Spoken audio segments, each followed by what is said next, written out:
I was manipulated and exploited at work, but I discovered my strength and turned the tables around.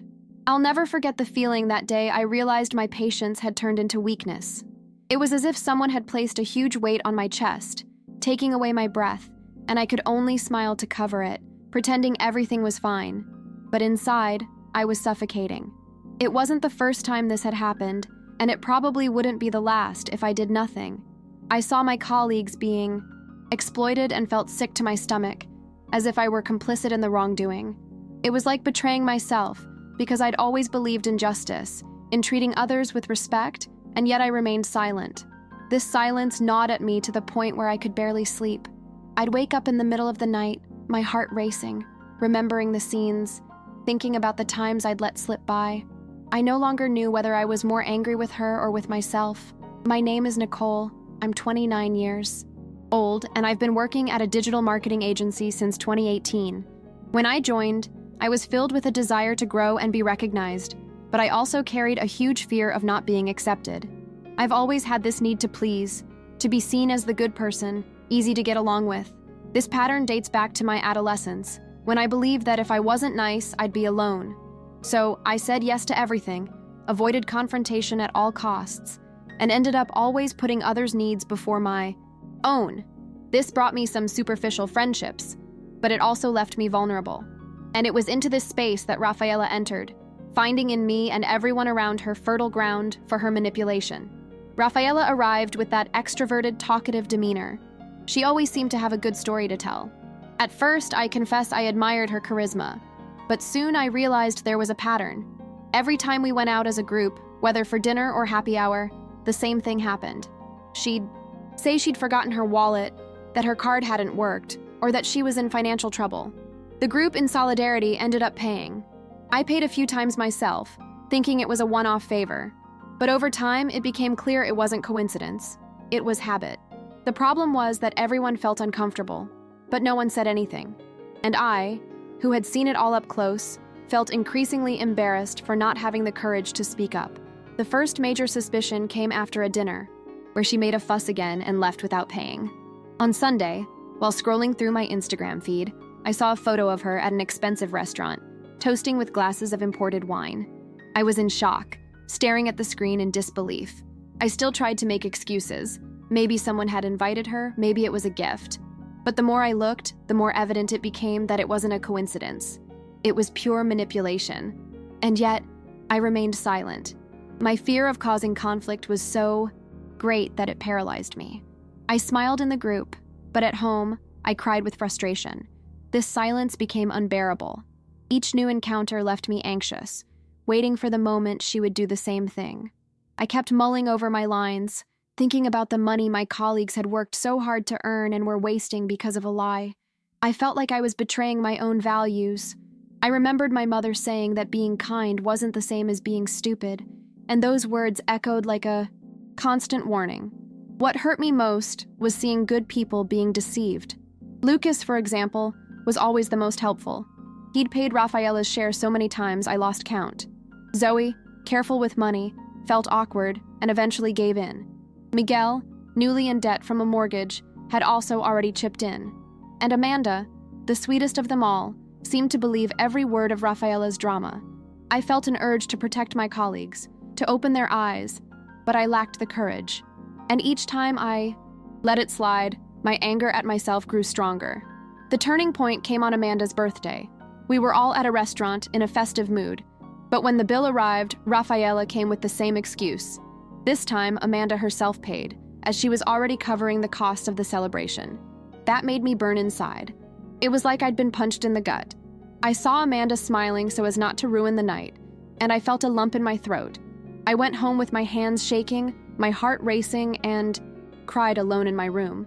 I looked at myself in the mirror, my eyes red, and said out loud, "I can't take it anymore." For the first time, I recognized that I no longer wanted to live trapped in silence. I needed to react, even if it was the hardest thing in my life. That night, I barely slept. I tossed and turned, reliving the scenes and thinking of ways to react. I knew that if I confronted her without proof, I might end up looking paranoid or jealous. So I decided to be strategic. I began observing every detail. I saved screenshots of messages in which she said she was broke and, that same day, posted photos flaunting it. I took discreet photos of receipts and compared dates. I was terrified of being discovered, my palms sweating just imagining it, but at the same time, a sense of justice drove me forward. It wasn't revenge, it was necessity. I wanted to make sure that when I spoke, no one could doubt it. It was the only way I could face not only Rafaela, but also my own fears. The following weeks were a true test of patience. I feigned normalcy in meetings, smiling when necessary, but inside I was on high alert, guarding every piece of evidence. It was like putting together a puzzle. The more pieces I gathered, the more confidence I felt. I began to notice something within myself I hadn't known before, a determination born of pent-up anger and the desire to protect others. I still trembled at the mere thought of confrontation, but now there was a different spark within me. I told myself, when the time comes, you'll be ready. And for the first time in a long time, I believed it. And the moment arrived sooner than I expected. We were at happy hour after work, everyone laughing and chatting, when the usual scene occurred. Rafaela, with that rehearsed air, said she had no money. My heart raced, my hands went cold, but I knew I couldn't back down. I took a deep breath, and before anyone could offer to pay, I said, "Rafaela, enough. We know you're not being honest. I have proof." The silence that followed was deafening. Everyone looked at me in surprise. I felt like I was going to faint, but I opened my phone folder and showed them the screenshots, the receipts, the photos. It was the moment of truth, and there was no turning back. The reaction at the time was more intense than I imagined. When I showed the screenshots and receipts, the mood changed as if someone had turned off loud music. Everything went silent. Rafaela tried to laugh nervously, tried to downplay it, but each piece of evidence I presented erased her pretense. I saw some people's faces change from confusion to understanding, and it was like turning on a light in a dark room. I remember Lucas going white, as if he'd been electrocuted, and Amanda covering her mouth with her hands, trying to hold back tears. It was a mixture of relief and guilt. Relief at finally getting it off my chest, guilt at having exposed someone in public, but it needed to be exposed. I felt physically and emotionally exhausted after what I said. My legs trembled, and my mouth went dry, but there was a new clarity within me. I could no longer hide behind my smile. After the initial impact, a serious conversation began between colleagues, people who wanted to understand, who felt betrayed, and others who remained silent, processing. I left there with a heavy body, but with the feeling of having done something that, although painful, was necessary. A step that took me out of a place of passivity and put me into action, even if trembling. In the following days, there was a mix of reaction and adjustment within the group. People approached me, some with hushed, grateful voices, others with reservations and questions. Some looked at me differently. Some internally celebrated my courage, and some murmured criticism. Several colleagues who had previously paid without thinking began to reconsider their own choices. The work environment changed because the dynamic was broken. It wasn't a magical, immediate shift, but small actions began to show results. Invitations became clear about payment, people began splitting the bill on the app, and private conversations with management took place to prevent similar situations from happening again. I faced disapproving looks too, because public confrontation often generates labels. The one who exposed. This touched on old wounds within me, the fear of losing acceptance, of being judged, and I felt that old blush again when someone whispered. Even so, when Amanda hugged me and thanked me with teary eyes, I felt it had been worth it. Dealing with the guilt and internal revisions that followed wasn't easy. There were days when I saw flashes of the past, moments in class when I'd give in to please, memories of relationships where silence seemed the safest remedy. These memories came to me with a physical tightness, a feeling of nausea that made me fold my hands. To cope, I began to write down my thoughts, as an attempt to organize my inner turmoil. Writing helped me separate what was fear of other people's reactions from what was real responsibility. In therapy, when I finally sought help, one thing became clear. My previous kindness had been, in part, a misguided defense. There were also unexpected reactions. Colleagues I thought were superficial approached me for honest conversations. Miguel, for example, sighed and said he was relieved to know he wasn't the only one who noticed, and that his shame had prevented him from speaking up earlier. Lucas tearfully admitted he felt betrayed, and needed time to process. These conversations were important because they showed me I wasn't alone in my discomfort, that many people felt the same and were just waiting for someone to find the courage to break the silence. I also faced resistance. Some argued I could have been more subtle, that I should have spoken privately. I understand that. However, I chose public exposure because I knew that repeating the pattern required a clear and collective response. Over time, I realized that the confrontation was just the beginning. Rebuilding involved a series of internal and external adjustments. Internally, I worked to not let the experience harden me. I wanted to maintain empathy without allowing exploitation. Externally, I began participating more in team discussions about workplace culture, suggesting simple policies to avoid similar situations, clarifying who pays for what at events, using bill-sharing apps, and talking about boundaries directly in meetings. I also proposed small workshops on assertive communication, which the company temporarily supported. The idea was to offer tools so that others wouldn't go through that. At home, I convinced my mother that I wasn't weak for exposing someone. I explained to her that kindness doesn't imply submission, and I began re-educating myself socially. When someone asked for routine favors, I began to guiltlessly evaluate whether I could help. These changes weren't dramatic, but consistent. I gradually realized I had regained a sense of agency, the ability to choose without being driven by the urge to please. And this choice, even in the face of occasional criticism, brought a relief I hadn't experienced in years. A calmness that comes from someone who no longer lives in constant social survival mode. My demeanor at work had visibly changed. I had become someone who spoke more clearly, who didn't accept manipulation with a wry smile. This led to surprises. Some superiors noticed and commented that I seemed more confident in meetings. Other colleagues began seeking my opinion on delicate situations. This new credibility came with responsibility.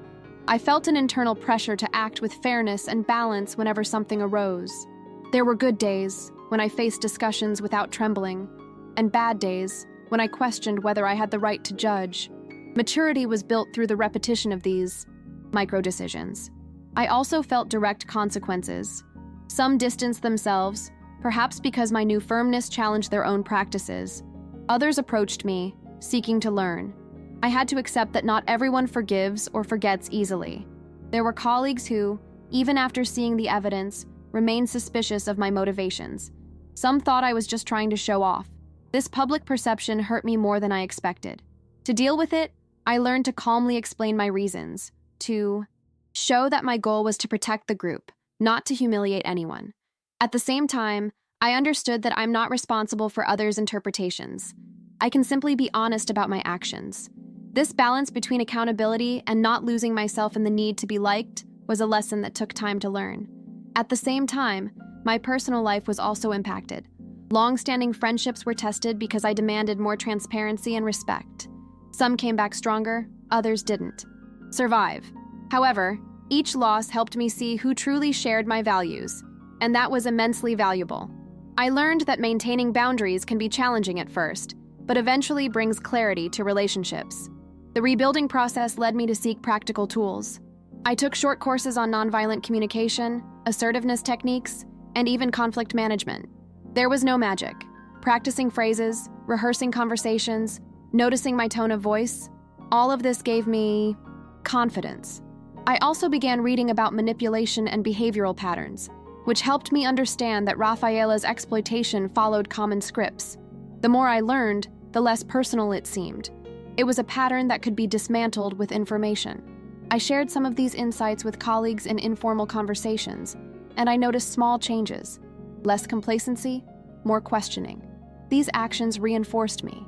I was transforming discomfort into concrete actions. Furthermore, therapy continued to be a foundation of support. Not a miracle solution, but a space to process each emotional movement without self-judgment. Over time, I gained a practical confidence that allowed me to face delicate situations without feeling like I was losing my gentle essence. Despite the progress, I recognized that some wounds remained raw. Sometimes I would feel defensive, an automatic reminder of old insecurities, and I needed to step back and breathe. In new situations, I found myself evaluating how much of my actions stemmed from self-care and how much from the fear of appearing weak again. This self-reflection became routine, and as tiring as it was crucial in avoiding relapses. I learned to celebrate small victories, a well-conducted conversation, a blame-free boundary, a colleague who said, "Thank you for opening my eyes." These small confirmations kept me on track. I also realized that my story could serve as an example for others. I was invited to participate in a discussion group on team culture, where I succinctly shared my experience. Feeling that my pain could help someone avoid suffering gave me new meaning. I didn't deny the weight of the exhaustion, but I saw a greater purpose in transforming it into collective learning. Over time, the routine began to adjust.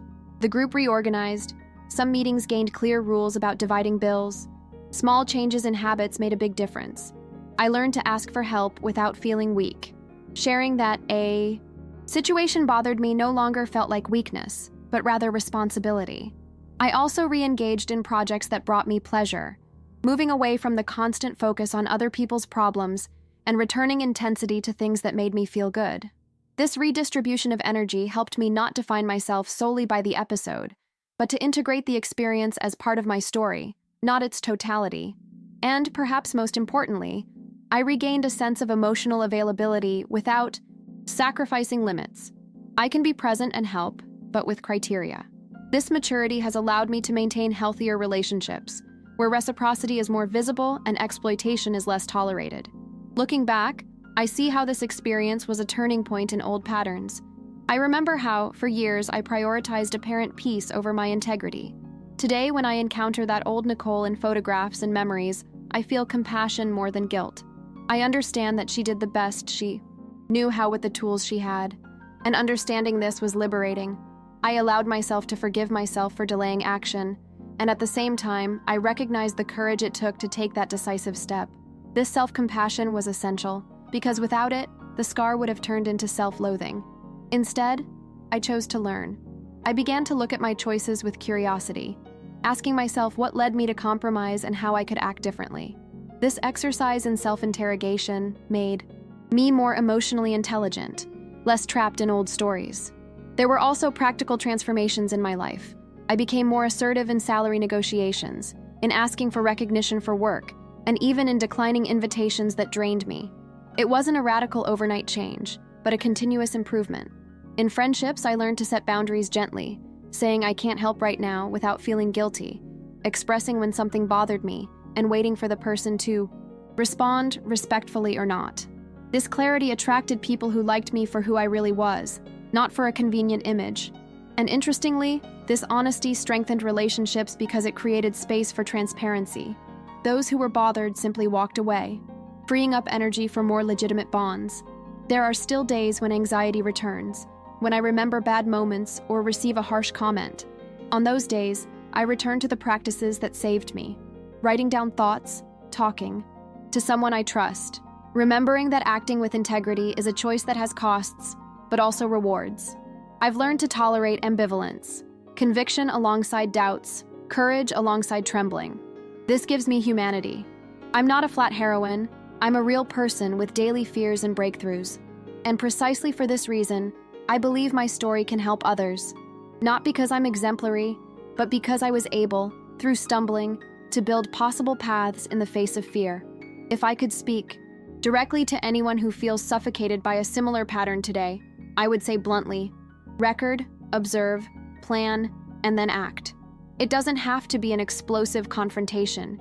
It can be a calculated move, with evidence, support, and strategy. Seek emotional support, because public courage costs money and requires support. And above all, remember that kindness doesn't mean always being available to be exploited. Being kind is a valuable quality, but it doesn't have to be an excuse to sacrifice your dignity. Silence may be momentarily comfortable, but it's often an emotional debt that grows over time. The best protection you offer yourself and others is courage with planning. Today, I live more lightly. I'm not without scars. Those marks exist and remind me of what I've overcome. I can say, with a certain serenity, that I've learned to separate compassion from permissiveness, and that finding my voice was the greatest gift I've given myself. I still make mistakes, I still question, and that's part of the process. But when I look at colleagues who now share responsibilities clearly, who talk openly about boundaries, I see the concrete impact of a difficult choice. And that comforts me. I know the path isn't linear, that there will be new trials and setbacks, but I also know now that there's a way to walk it without getting lost. And that's the message I want to leave. You can be kind and at the same time, firm. There's a way to preserve your humanity without becoming a prisoner of other people's expectations. If I could do it, with my failures and my successes, you can too.